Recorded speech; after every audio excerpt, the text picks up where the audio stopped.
Have a policy. உங்களுக்கு என்று ஒரு கொள்கை வைத்துக் கொள்ளுங்கள். அது என்னன்னா கொள்கை, பொதுவா அரசியல் கட்சிக்கு தான் கொள்கை வேணும் கேட்பாங்க. அத தனி மனிதனுக்கு எதுக்கு கொள்கை அப்படின்னு யோசிக்கலாம். கொள்கை இல்லாத கட்சி நீர்த்து போயிடும். கொள்கை இல்லாத தனி மனிதன் காணாம போயிருவான். நீ யாருங்கிறது நீ என்ன கொள்கை வச்சிருக்க வச்சுதான் இருக்கு. கோடி ரூபாய் கொடுத்தாலும் சில விஷயங்களை பண்ண மாட்டேன்னு வைக்கலாம். அதுவும் ஒரு கொள்கை தான். மெராத்தான் ஓடுவாங்கல்ல, மெராத்தான் ஓடுறவங்க கொஞ்சம் கொஞ்சமா ஸ்லோ பேஸ்ல ஓடுவான். ஒரு 100 மீட்டர் 200 மீட்டர் ஓட ஃபாஸ்டா ஓடுவான். ஏன்னா இதே ஃபாஸ்ட் பேஸ் நீங்க மராத்தான்ல வச்சீங்க அப்படின்னா 100 மீட்டருக்கு அப்புறம் நீ அவுட் ஆயிடுவ. அப்ப நீ முழு ரன் ஓடணும். உன் லைஃப் 60 வயசு 80 வயசு முழு லைஃப். அப்ப முழு லைஃபுக்கு ஓடணும்னா கிடைக்கக்கூடிய இடத்துல காம்ப்ரமைஸ் பண்ணக்கூடாது. நீ ஒரு இன்ஜினியரிங் டிபார்ட்மெண்ட்டுக்கே போற, அங்க ஒரு டிசைனை திருடி கொடுன்னு யாரோ சொல்றான். என்னோட மாரல் என்னோட வேல்யூ அதை ஒத்துக்காது. நீ கோடி ரூபாய் கொடுத்தாலும் சரி என் வேல்யூ அதை ஒத்துக்காது, நீ முடியாதுன்னு சொல்லி பாரு. உனக்கு பணம் கட்டுவான். 1 லட்ச ரூபா, உன் சம்பளமே 1 லட்ச ரூபாடா, நான் வருஷ சம்பளத்தை சிங்கிள் பேமெண்ட் தரேன்னு சொல்லுவான். அந்த சிங்கிள் பேமெண்ட்டுக்கு விழுந்த அப்படின்னா உன் இன்டெகிரிட்டி லூஸ் ஆயிடும். முடிஞ்சிச்சு கதை.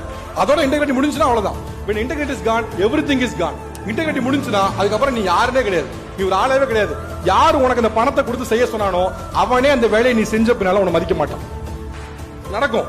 எவன் ஒருத்த கோடி ரூபாய் கொடுத்து செய்யும் சொல்றானோ நீ தலையாட்டி கோடி ரூபாய் வாங்கிட்டனா அது வரைக்கும் சார் சார்னு பேசினவன் அப்புறம் என்ன அப்படிமா. ஏன்னா அவனுக்கு தெரியும் நீ தலையாட்டிட்ட. நீ தலையாட்டனா நீ உன் கதை முடிஞ்சு. ஏன்னா உன் குடுமி அவன்கிட்ட இருக்கு.